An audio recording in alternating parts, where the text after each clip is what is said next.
Hello, my fabulous math students. Our video is going to look a little bit different today because I'm trying something a little bit different. So I want to welcome you, and we're going to work on function introduction today. I know that your worksheet or your note-taking guide will say pre-calculus, and this happens to be one of those really great lessons where pre-calculus and advanced algebra are going to overlap, and so we're all going to work on this. I do want you to grab a graphing calculator, and let's go ahead and get started. Okay guys, so we are working on our intro, our functions notation. So when you see this little guy with the question mark, I'm going to ask you to pause the video and try to work the problem out for yourself. And then if you're having trouble or it's time to check your work, go ahead and push play and I'll work it out with you. And I also want you to grab a graphing calculator for today's lesson. Okay, so today we're looking at this, lots of different ways to look at these functions, and I want you to think about a function machine. And I know you worked with function machines before. So we take a number or anything really, and we put it into the function machine and we look to see what comes out. So what comes out depends on whatever it is you put in. So as an example, if I put 2 in, let's say I get 5 out. Okay, and then because I'm trying to figure out this function, maybe I put a 3 in and out comes a 5 again. Well, that's okay, right? I can put different inputs in and get the same output. The only caveat is if I put the same input in, like if I put 2 in, since I put 2 in earlier and I got 5, when I put 2 in again, I have to also get 5. So if I put 2 in and I get 6, then I would know, oh no, my function machine is broke. So for each input, you can only have one output, okay? But that output might be the same for different inputs. So we'll look at that and hopefully that'll make more sense. So this first example here, I'm going to zoom in a little bit so I can write on it easier. If I'm going to put in -2, and I'm kind of making up these numbers, but let's say my output is 25, and then I put in -1 and I get 0, and then I put in 1 and I get, let's put -4, but then I put in -2 again and I get -13. Well, here I put in -2 and there I put in -2. My input has to have the same output. I can't have the same input giving me 2 different outputs for it to be a function. So I would label this one not a function. Okay, so one of the things you're going to be doing with these charts and with these functions is just deciding if it is a function or not. And in that case, you would put no, that's not a function. Okay, so here, let's say I put -56 in and my output is 4, and I put 1/2 in and my output is 4, and I put 0 in and my output is 4, and I put 1 in and my output is 4. So all these inputs gave me the same output. That's okay. I would label that this, oh, sorry about that, is a function. Okay, because and if I had another -56 or 1/2 or 0 or 1, I would need to get these outputs in order for it to remain a function. Okay, but with the data that we have, it is a function. Okay, so here's my input, and I have, let's say, 13 coming in, and I get -54 out, 0 in, I get 12 out, -38, I might get 2/10, and then 13, see, since I had 13 here, we would expect to get -54. And if we do, then it is a function. And if we don't, we would have to say no, that it's not a function if you get anything other than -54. Okay? Okay, so let's look at some other names that we've used in the past for input and output. We've also used the term independent. Okay, we've used the word domain, and we've used the term x. x. Those are all inputs, okay? Independent variables or the domain or the x variable. And for output, we have, we've used dependent. We've used the term range, okay? And we've used the y variable, okay? Those are all things that other names that we've used in the past for input and output. So function notation, we read this f of x, okay? And you might have a g or a j, you could have anything in there. But the function of this, and it represents this y, this output, right? This function of x does. So it's an expression in terms of x.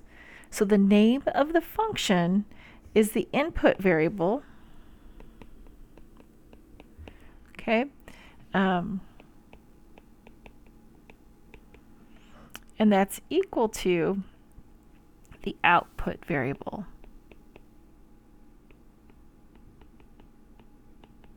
All right, so as in this example, we're going to have f of x equals x squared minus x plus 1.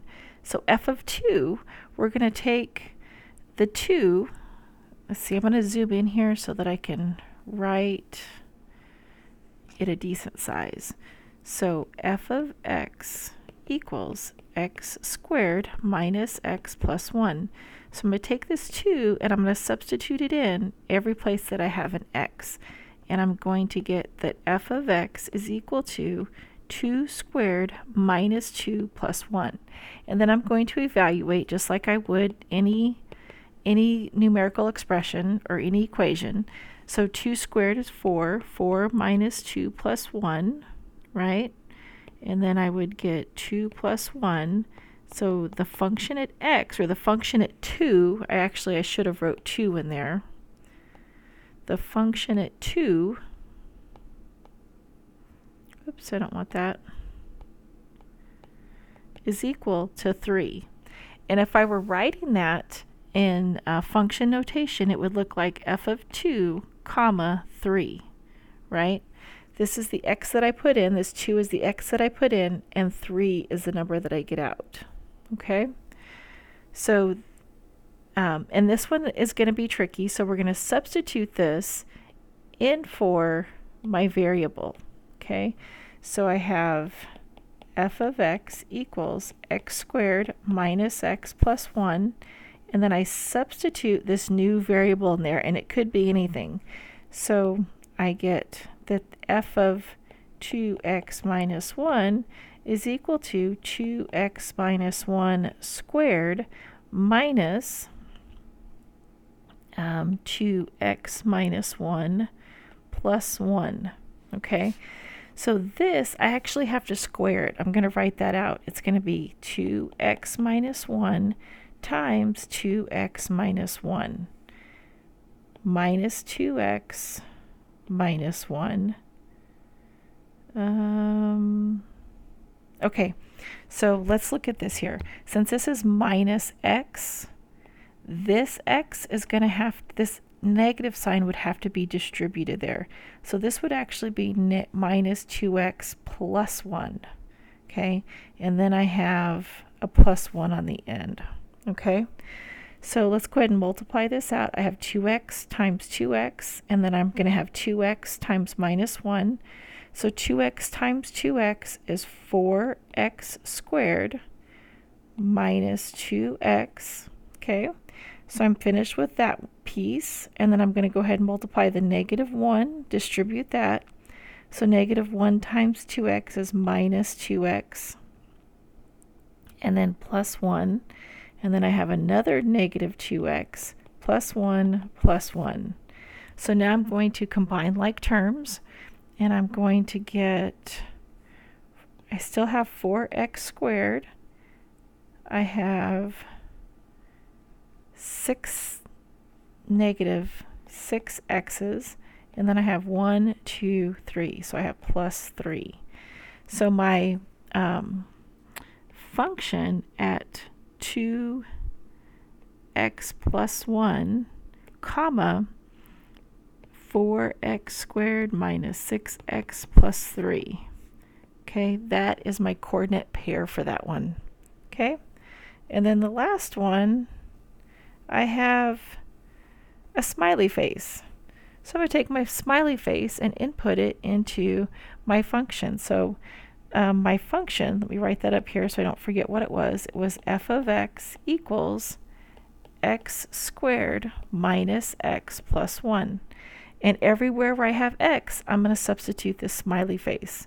So I end up with smiley face squared minus smiley face plus 1. And I can't combine like terms there.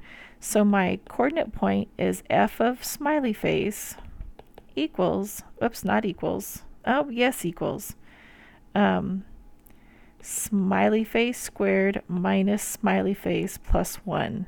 Okay, over here, instead of a comma, I was supposed to put a smiley face. Let me erase that. Let me make that smaller so that's supposed to be equals. And then here I put a comma.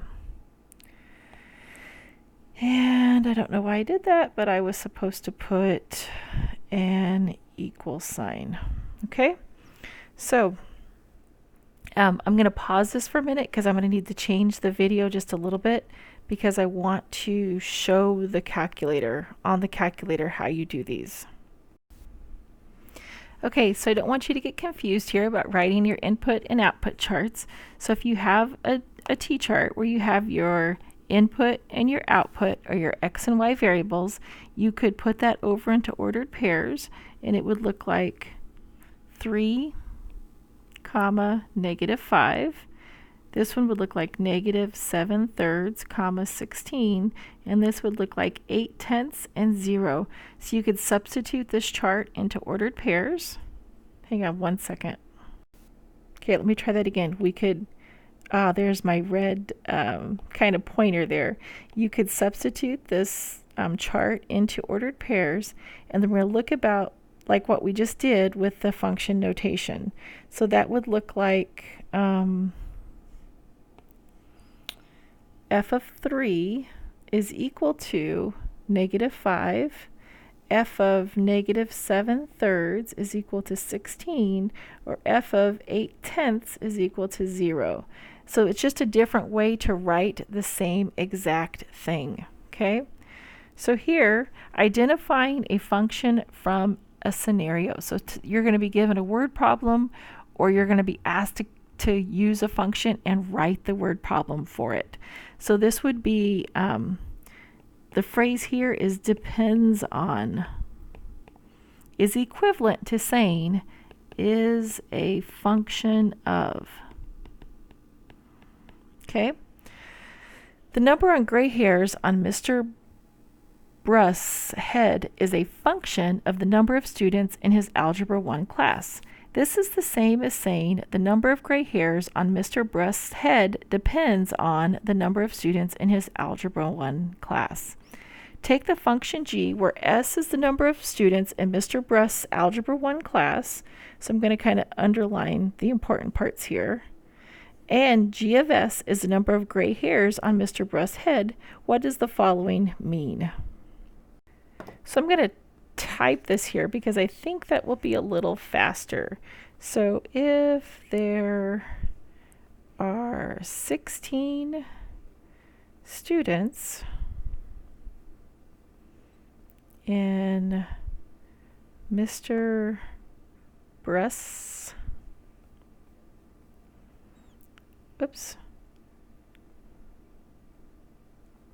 Algebra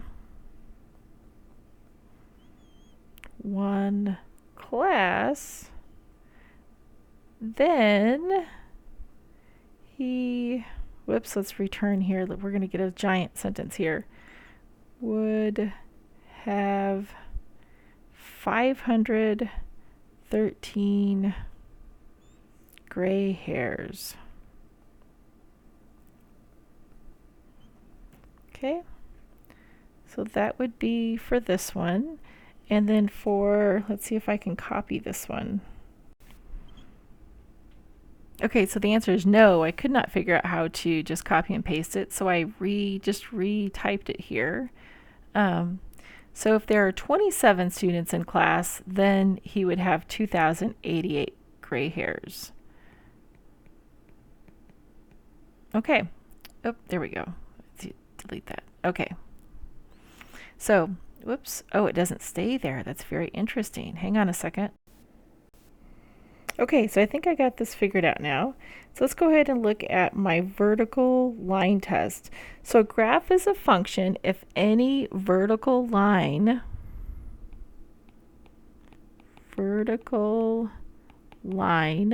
drawn through the graph intersects the graph and in the graph no more than once.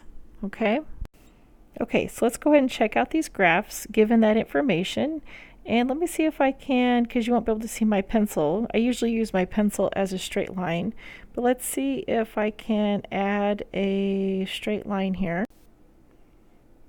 Okay, well, it's something that I don't know how to do, so we're just going to kind of do it on here, and hopefully that's a little issue that I'll work out. So if I have my pencil, right, here's my pencil, whoops, straight up and down, and I'm traveling across here from left to right, you can see that when I put my pencil here, it's gonna cross at 1, 2, 3 spots. It can only cross in one place for it to be a function. So this would be no, that's not a function. Okay, in this case, we would take our straight line and we would zoom across from left to right, and we'd see well, it only crosses in one point. Okay, so the answer here is yes. On a circle, you can see that my pencil would cross in 2 places. It would cross here and here. So the answer there is no, it is not a function. Okay, in this case, it's going to only cross once. So the answer would be yes. Here, I'm going to cross, and my answer is going to be yes. And then here is a tricky one, so I kind of want to zoom in on this one a little bit. So here, when my pencil is here, it looks like it's in 2 places, but it's not, because this is colored in and this is open. That means that it only crosses once here, but when I get over here, you can see that it crosses in 2 places. So the answer is no, it's not a function because of that. Okay? So practice. Okay, so this is the ones I want you to do on your own. Your notes are done. I will be around to answer questions if you need them.